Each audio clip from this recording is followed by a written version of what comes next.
The next question that we're going to look at that Jesus was asked as a genuine question, wanting to know the answer, has a surprising setting. We find it in John chapter 4, and it's in the middle of Samaria, by a well, with a Samaritan woman who is only collecting water from the well in the middle of the sun, the heat of the midday, to try to avoid being with other people. That they have this amazing conversation, which eventually leads her to be a follower of Jesus and want to tell everybody else about it.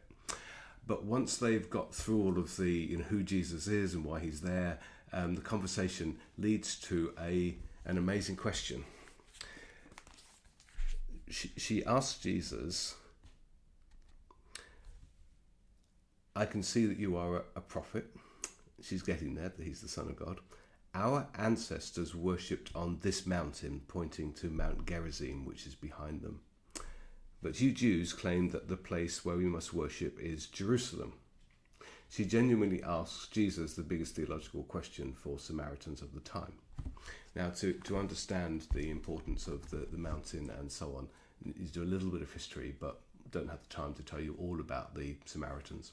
If you go all the way back to the time when King David handed over to his son King Solomon to have a time of peace and prosperity, where they had all the land that was promised previously to Abraham, there was peace and prosperity, and Solomon begins his reign really well by asking for wisdom when God said he could have everything. God said, because you've asked the right thing, I'll give you all the wealth and the splendor that you could have asked for and didn't. And then Solomon builds the temple. This is the high point of life in Israel under the kings, and then it's all downhill. Towards the end of Solomon's life, he makes a load of mistakes, to the extent that what he passes on is a small part of the kingdom to his son Jeroboam, because God has promised to keep David's line going, and that's how we end up with Jesus eventually being born in Bethlehem, David's city. The rest of the kingdom, which then becomes known as Israel, as opposed to Judah, is then put in the hands of what you might call a really brilliant civil servant who had shown that he was really good at organising stuff in a very godly way, called Rehoboam. Unfortunately, the first thing that Rehoboam does in this split kingdom is to say, I don't want you going to Jerusalem to worship, because that would mean going into the other kingdom, and who's in charge of who will get really confused. This little decision has massive impact for hundreds and hundreds of years, finishing with the situation that we get to when Jesus is born, that there's a separate part of Israel, if you like, that's called Samaria. The Samaritans live there. They don't go to the temple to worship. They had to find somewhere else all those years ago to make the place that they worshipped. They only read the first 5 books of the Old Testament, so they do worship the God that the Jews worship. They're not like the Romans, who have a completely different understanding of what a God is, and they're genuinely searching in my mind for him, but they've been excluded from everything to do with the temple and worship and the history of Israel after the first 5 books. The reason for Mount Gerizim is they had to find a place where there was something godly about it, if you like. So when Joshua entered the promised land for the first time, God told him to do something very visual as a way of reminding the people to follow him properly. He said, go to Jacob's well, which is where Jesus and the Samaritan woman are sitting at the time. He said, send half the people up Mount Gerizim and half of them up Mount Eliab, which you can also see from the well. Get the people from who's on top of Mount Gerizim to shout out all the blessings, all the promises of God if you keep your covenant with him, and get all the people on Mount Eliab to shout out all the consequences, all the judgments or curses that have been placed on Israel when they persistently haven't done God's ways. And the idea is to say you have a stark decision, God's way or not God's way, different consequences for each. So Mount Gerizim had this association with the blessings of God and the consequences of doing the right thing.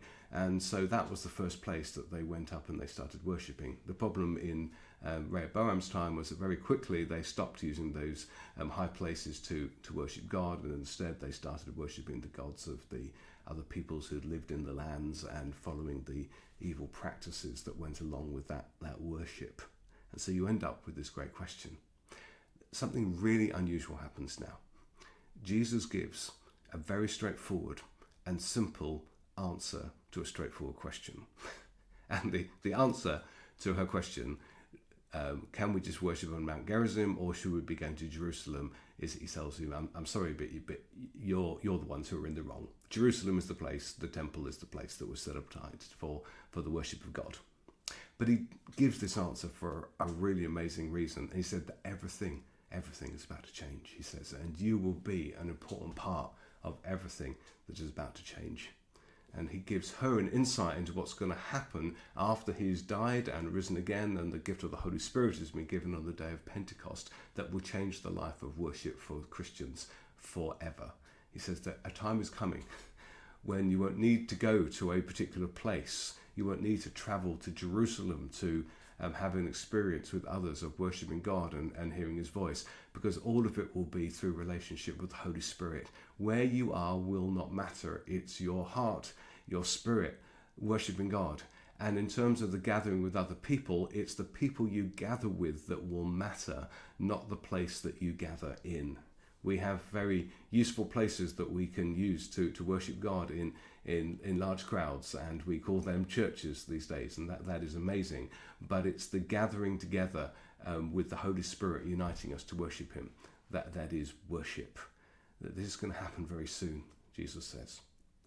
And this is an amazing and beautiful insight, because in the life of the early church, it's not long before they are excluded from the temple and the synagogues, because Christians have become a different religion from the Jewish people who aren't recognizing who Jesus is.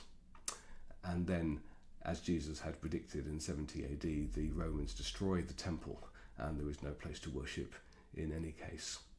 But worship in spirit and in truth is what Jesus promises the Samaritan woman at the well and every one of us who follow Jesus Christ. It's a beautiful gift that no matter where you are, the important thing is that God is with you because he's placed his spirit within you. And that is the beginning of relationship with God and worship of him.